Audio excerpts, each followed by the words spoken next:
ఉప ముఖ్యమంత్రి పవన్ కళ్యాణ్ సినిమా హాళ్ల నిర్వహణపై కీలక నిర్ణయాలు తీసుకున్నారు. మల్టీప్లెక్స్లు, సింగిల్ స్క్రీన్ థియేటర్లో టికెట్ ధరల నియంత్రణతో పాటు తినుబండారాల ధరల నాణ్యతపై కూడా చర్యలు తీసుకోవాలని సూచించారు. సినిమాలపై ప్రజల్లో ఉన్న నమ్మకం పెరిగేందుకు సినిమా హాళ్ల వాతావరణం సురక్షితంగా ఉండాలని, ధరల విషయంలో సామాన్య ప్రేక్షకుల అభిప్రాయాలను పరిగణలోకి తీసుకోవాలని అన్నారు. నిర్మాతలు టికెట్ ధరల పెంపును వ్యక్తిగతంగా కోరకూడదని, ఫిలిం ఛాంబర్ ద్వారా మాత్రమే ప్రభుత్వానికి అర్జీలు ఇవ్వాలని స్పష్టంగా తెలిపారు.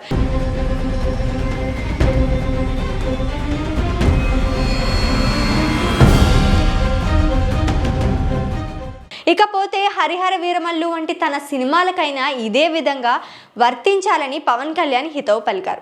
టికెట్ ధరల విషయం అవుతుంటే వాటితో పాటుగా పాప్కార్న్, సీతాపానీయాలు, త్రాగునీటి ధరలు కూడా ప్రేక్షకులపై భారమయ్యేలా ఉండకూడదని ఆయన అభిప్రాయపడ్డారు. ఈ విషయమైన సంబంధిత శాఖలు పర్యవేక్షణ చేపట్టి ధరలపై నియంత్రణ తీసుకోవాలని పవన్ స్పష్టంగా తెలిపారు. ప్రేక్షకులు కుటుంబ సమేతంగా సినిమా చూసేందుకు వస్తే అదే సినిమా రంగానికి లాభంగా మారుతుందని ఆయన వివరించారు.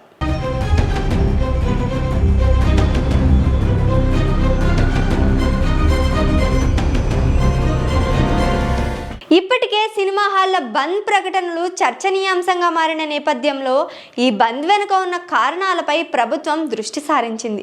ఏ జిల్లాలో బంద్ మొదలైందో, ఎవరి ప్రమేయం ఉందో పూర్తిగా ఆరా తీసే ఆదేశాలు ఉప ముఖ్యమంత్రి ఇచ్చారు. ఒక నిర్మాత, సినిమా హాళ్లు కలిగిన రాజకీయ నాయకుడు కలిసి సినిమా రంగంలో అనవసర రాద్ధాంతం చేస్తే సహించబోమని స్పష్టంగా తెలిపారు.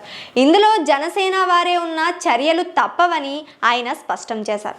ఇటీవల జరిగిన బంద్ ప్రకటన నేపథ్యంలో రెండు వర్గాలు మీడియా ఎదుట వ్యాఖ్యలు చేయడం, ఒకరిపై మరొకరు ఆరోపణలు చేయడం చూస్తే సినిమా రంగం అంతులిత పరిస్థితిలోకి వెళ్తుందని పవన్ కళ్యాణ్ ఆందోళన వ్యక్తం చేశారు. సినిమా వ్యాపార వాతావరణం ఆరోగ్యంగా ఉండేందుకు రాష్ట్ర ప్రభుత్వంతో పాటు పరిశ్రమలోని ప్రతినిధులు ముందడుగు వేయాలని పిలుపునిచ్చారు.